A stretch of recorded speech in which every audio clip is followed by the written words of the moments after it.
So, what's your name? My name is Mike Stricker. Alright.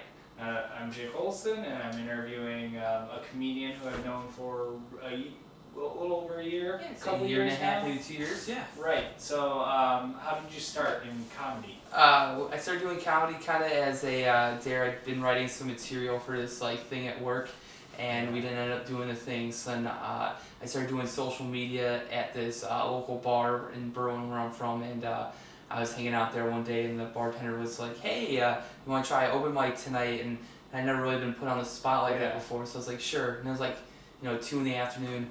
Well, the open mic was at like 9 or 9:30. I guess I told my friends I was going to do it. A bunch of people showed up, and it was just like really fun. And my material at the time, I thought it was good, but after doing this for like 3 years, I realized it was okay. I mean, it wasn't bad for a first time, but just not like that's not going to get you into like a comedy club right away, or anything like that. But I thought I was just going to do it the one time, and then people started offering me shows. I got offered a gig at the Double Door, and I was like, whoa, and I just started writing material and kind of got hooked on just doing comedy all the time. I'm 28 years old and be 29 in a few weeks. My birthday is in January. Woo.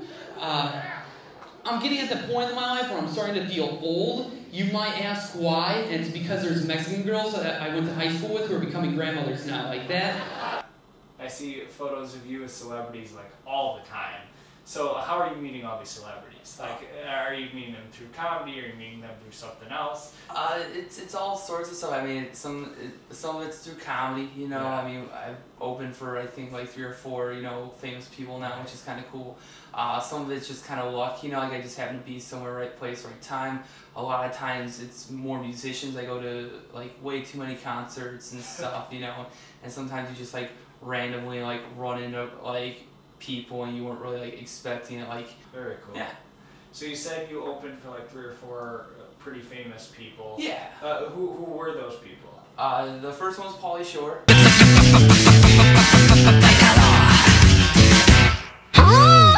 One was Mark Curry from Hangin with Mr. Cooper. And then I did a feature show with Steve-O from Jackass in September. Why do I have to be Steve-O? And then just this last Saturday I did the Brian Posehn show as well, so. Banana in the dark.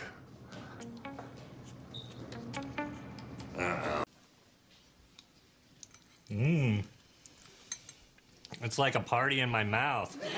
I'm cool. Oh! Sorry, chocolate. It would have been way less gross if you just puked everywhere.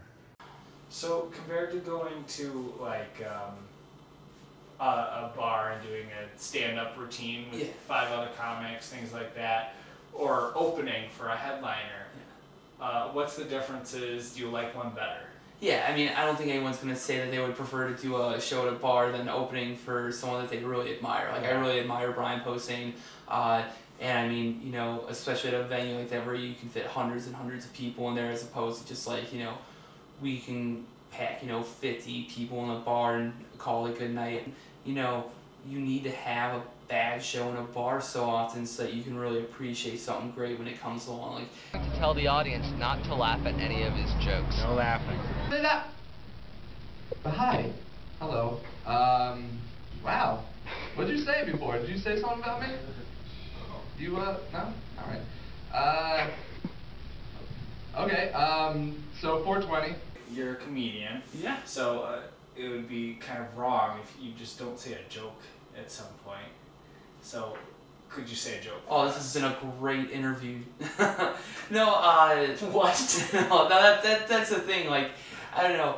That would be like, me seeing you out on the street and be like, oh, you're a chef, like, make me something to eat right now. Like here, like, I guess like, I don't know, I guess I won't tell like an actual joke of mine. You guys can come out to a show sometime. I post all of them on my Facebook page, facebook.com/Mike Stricker Comedy. But like, like a lot of people come up to a comedian and ask to tell them a joke, and I think, I don't do it. Like, I'll say like, I guess stuff you think is funny right now, but like, I think it's important not just for me, but for all comedians that, go see a show. Go see a show. You've come to a few, so I mean, for a lot of my good stuff, but if someone's listening to this out there, go go see the show because supporting the comedy scene is the only thing that keeps it going. So it doesn't matter if you're, you know, Jim Gaffigan, you know, the funniest guy on the planet. If nobody goes to the show, it doesn't matter. So, yeah.